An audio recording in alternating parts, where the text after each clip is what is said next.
Namun, musim panas itu berakhir dengan tragedi 9/11. Di mana-mana, orang-orang hanya membicarakan tentang Muslim yang mengorbankan nyawa mereka untuk menghabisi orang-orang kafir demi mendapatkan surga.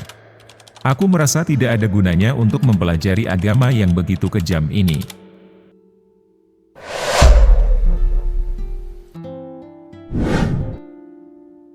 Assalamualaikum warahmatullahi wabarakatuh. Sahabat kalbu yang Allah cintai. Kisah kali ini menceritakan pemuda yang sempat ingin membuat game, mengejar dan menghancurkan Osama bin Laden, malah mendapat hidayah.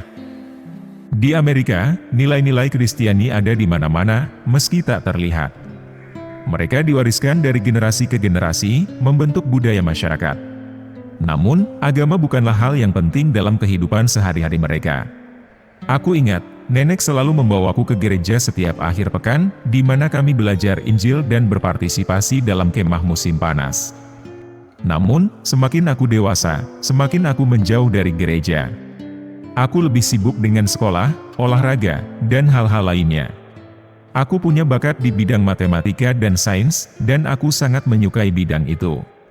Ketika aku SMA, aku memutuskan untuk meninggalkan agama sama sekali, dan menjadi seorang ateis, terutama setelah berbicara dengan salah satu guru favoritku, yang juga seorang ateis militan. Meski masih berusia 17 tahun, aku bergabung dengan militer. Keputusanku untuk menjadi ateis, ternyata tidak bertahan lama. Tak lama setelah itu, imanku terbangun kembali, dan aku menjadi seorang Kristiani yang lahir kembali. Aku menyadari bahwa argumen-argumen ateis tentang ketiadaan Tuhan hanyalah omong kosong. Mereka menganggap bahwa percaya kepada Tuhan adalah hal yang tidak masuk akal, padahal sains dan alam semesta justru membuktikan keberadaannya. Dengan pemikiran baru ini, aku mulai membaca Injil setiap hari. Aku juga lebih rajin beribadah dan menjalani kehidupan religius. Namun, musim panas itu berakhir dengan tragedi 9/11. Di mana-mana, orang-orang hanya membicarakan tentang Muslim yang mengorbankan nyawa mereka untuk menghabisi orang-orang kafir demi mendapatkan surga. Aku merasa tidak ada gunanya untuk mempelajari agama yang begitu kejam ini. Aku tidak sendirian. Banyak orang yang juga membenci Islam, termasuk aku. Aku adalah seorang militer Amerika berkulit putih yang membenci Islam dan Muslim dengan segenap hatiku. Rasa benci ini semakin kuat karena media terus-menerus menayangkan berita-berita buruk tentang Islam. 3 bulan berlalu, salah satu guru kami memberi tantangan kepada kami, siapa yang bisa membuat proyek yang orisinil dan unik, akan langsung lulus dari kelasnya. Ini adalah cara untuk mengasah kreativitas kami. Aku terinspirasi oleh isu yang sedang ramai, dan aku memilih membuat game tentang mengejar dan menghancurkan Osama bin Laden. Aku berhasil menyelesaikan proyek ini lebih cepat dari yang diharapkan. Aku masih punya waktu seminggu lagi sebelum deadline proyek ini, setelah liburan Natal. Aku memanfaatkan waktu itu untuk menambahkan beberapa detail ke dalam gamaku. Salah satunya adalah turban Osama bin Laden yang terbakar. Tapi, ketika aku mencari gambar-gambar untuk mendukung fitur ini di Google, aku malah menemukan beberapa artikel yang mengubah pandanganku tentang Islam. Aku tidak bisa melupakan salah satu judul artikel yang kubaca saat itu, tentang bagaimana Muslim percaya kepada Nuh, Ibrahim, Musa, Yesus, dan para nabi lainnya, yang sudah aku kenal sejak kecil sebagai umat Kristiani. Aku sering mendengar kisah-kisah ini saat belajar Injil. Sebagai seorang Kristiani yang taat, aku penasaran, bagaimana bisa mereka percaya kepada para nabi, tapi tidak menjadi Kristiani? Aku melupakan proyek gamaku, yang tak pernah kusentuh lagi, karena sibuk membaca artikel dan buku tentang agama. Aku merasa ini lebih bermanfaat daripada media dan berita, yang hanya menimbulkan kebencian terhadap Muslim, karena ulah segelintir orang. Aku sering terjaga dari tidur dengan buku agama di tangan, bahkan kadang tertidur lagi saat membacanya. Ini menjadi kebiasaan baruku selama liburan. Aku menemukan hal-hal yang menarik dalam pencarianku melalui buku-buku itu. Aku menyadari bahwa orang yang ingin menjadi religius dan dekat dengan Tuhan, biasanya akan berpegang pada apa yang sudah mereka tahu, dan membela ajaran yang mereka pelajari sejak kecil. Namun, ajaran itu belum tentu sesuai dengan kebenaran yang mereka cari. Untuk menjadi Kristiani yang sejati, aku harus mempelajari Islam dan agama lainnya dengan lebih mendalam. Aku tidak mau memilih Kristiani, hanya karena itu ajaran yang kudapatkan sejak lahir. Aku terkejut ketika mengetahui sejarah awal Kristiani. Aku menemukan bahwa nilai dan ajaran Yesus yang asli tidak diikuti dan diamalkan oleh gereja. Gereja malah membuat dogma-dogma mereka sendiri dan membunuh siapa saja yang menolaknya.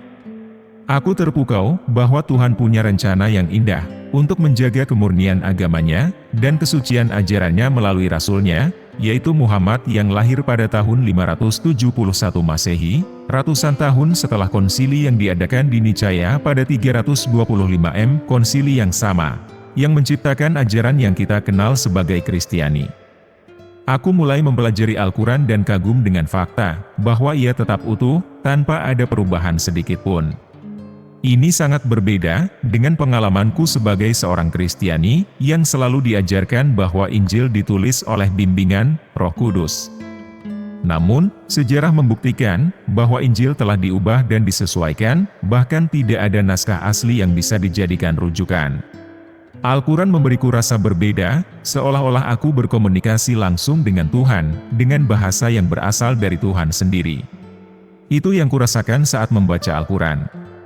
Bukan seperti Injil, yang berasal dari orang yang menyaksikan orang lain, yang kemudian menceritakannya kepada orang lain, yang lalu menulis surat kepada orang lain, yang akhirnya disusun menjadi buku dari surat-surat itu, yang naskah aslinya sudah hilang, dan buku itu dibaca seolah-olah dari sudut pandang orang yang mengalaminya. Al-Quran adalah firman Tuhan yang asli, seakan-akan ia sendiri yang berbicara kepadaku. Aku juga tertarik dengan sejarah tentang berbagai mukjizat yang nyata, dan ramalan tentang Muhammad dan Al-Quran. Setelah melakukan pencarian awal, dan membaca banyak hal, aku ingin bertemu dengan seorang Muslim, dan berdiskusi tentang apa yang kudapatkan dari Islam. Aku belum pernah bertemu dengan seorang Muslim sebelumnya, jadi aku mencari tahu tentang masjid terdekat, tapi tidak ada yang cukup dekat. Aku pun memanfaatkan internet, dan berbincang dengan para Muslim melalui ruang chat IRC. Aku berkesempatan berbicara dengan Muslim dari berbagai belahan dunia, termasuk MUalaf Spanyol yang menetap di Amerika. Aku mendapatkan banyak informasi tentang keyakinan Islam dari dialog-dialog itu, dan aku tidak bisa menyangkal lagi akan kebenaran yang terang benderang. Aku belum menyatakan diri sebagai Muslim, tapi aku sudah merasakan banyak keraguan yang menggoda pikiranku. Kamu kan bukan orang Arab, Islam itu agama orang Arab, atau bagaimana reaksi teman-teman dan keluargamu nanti, apalagi setelah 9/11, dan lain-lain. Aku menyadari bahwa ini semua adalah halangan dan hambatan yang tidak penting, yang tidak boleh menghalangi kejujuranku untuk mengikuti kebenaran Tuhan. Akhirnya, aku bisa menghilangkan keraguan-keraguan itu. Aku menjadi seorang Muslim, setelah mengucapkan syahadat sendirian di kamarku, tiada Tuhan yang berhak disembah selain Allah, dan Muhammad adalah hamba dan utusan Allah, dan melanjutkan belajar melalui internet, bersama Muslim-Muslim lain. Salah satu Muslim yang kujumpai di internet adalah Joseph. Dia adalah seorang Amerika kulit putih, yang sudah pensiun dari dinas militer selama 20 tahun. Ia terkejut ketika mendengar bahwa aku belum pernah bertemu dengan seorang Muslim pun. Joseph, salah satu Muslim yang kujumpai di internet, langsung mengemudikan mobilnya selama 7 jam untuk menemuiku. Kami bersantap siang bersama, dan ia memberiku beberapa buku tentang Islam. Ia harus kembali bekerja keesokan harinya, jadi ia kembali mengemudi selama 7 jam. Aku merasakan persaudaraan yang kuat antara kami, yang hanya ada di antara orang-orang yang mengikuti kebenaran Tuhan. Ini adalah sesuatu yang istimewa dalam Islam, yang mungkin sulit dipahami oleh orang lain. Aku bersyukur kepada Allah, alhamdulillah. Aku pun memberitahu teman-teman dan keluargaku tentang keislamanku, tapi respons mereka tidak begitu baik. Kebanyakan dari mereka menolak dan menjauh dariku, bahkan keluargaku sendiri menyebutku teroris, dan kata-kata kasar lainnya. Aku tahu ini semua adalah akibat dari kesalahpahaman yang disebarkan oleh media. Aku mendapatkan informasi dari Joseph dan Muslim lainnya, bahwa ada kota di Virginia yang memiliki komunitas Muslim yang besar, dan beberapa masjid yang indah. Aku pun naik bis untuk mengunjungi kota itu. Aku melanjutkan pelatihan militer dasar, selama 4 bulan. Pelatihan ini berlangsung di musim panas pertama setelah 9/11, yang membuat banyak peserta pelatihan termotivasi oleh kebencian terhadap Muslim. Aku merasa seperti orang asing, karena aku adalah satu-satunya Muslim di kompi pelatihan militer kami. Aku menghadapi banyak tantangan di kamp pelatihan, tapi aku tetap berpegang pada syariat Allah dan bersabar. Aku yakin ini akan meningkatkan keimananku. Aku kembali dari pelatihan militer, dan keluargaku berharap aku sudah berubah. Namun, mereka kecewa, karena aku masih seorang Muslim. Aku menemukan sebuah masjid kecil di dekat tempatku tinggal, tapi hanya ada 2 orang yang aktif di sana. Aku sempat tinggal di mobilku sendiri selama beberapa hari, sampai aku mendapat tawaran dari seorang saudara Muslim dari Virginia, untuk tinggal bersamanya. Aku pun pindah ke Virginia dan mendapat kesempatan untuk belajar Islam lebih dalam, dan bergabung dengan komunitas Muslim. Aku mulai belajar Islam secara formal dan informal, dari banyak pengajar Islam, juga mempelajari perbandingan agama. Aku ingat, dulu semakin aku belajar tentang Kristiani, semakin aku meragukan imanku. Tapi dengan Islam, semakin aku belajar, semakin kuat imanku, dan semakin terbuka wawasanku tentang keagungan Tuhan, dan agamanya yang murni dan menyeluruh. Aku sadar, bahwa banyak orang yang salah paham tentang Islam, dan menganggapnya sebagai agama yang terisolasi. Padahal, Islam adalah agama yang sempurna, sistem yang lengkap, jalan hidup yang paripurna. Islam memberikan petunjuk dan bimbingan untuk moral, etika, spiritual, dan sosial.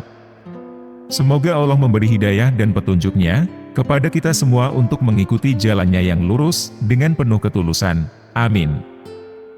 Dan itulah kisah dari pemuda yang terombang-ambing dengan kebingungan agamanya, hingga akhirnya mualaf. Semoga kita bisa mengambil hikmahnya, dan bisa meningkatkan keimanan kita. Wallahu a'lam bishawab. Terima kasih sudah menonton video ini sampai akhir. Jangan lupa like, komen, dan subscribe channel Ruang Kalbu. Wassalamualaikum warahmatullahi wabarakatuh.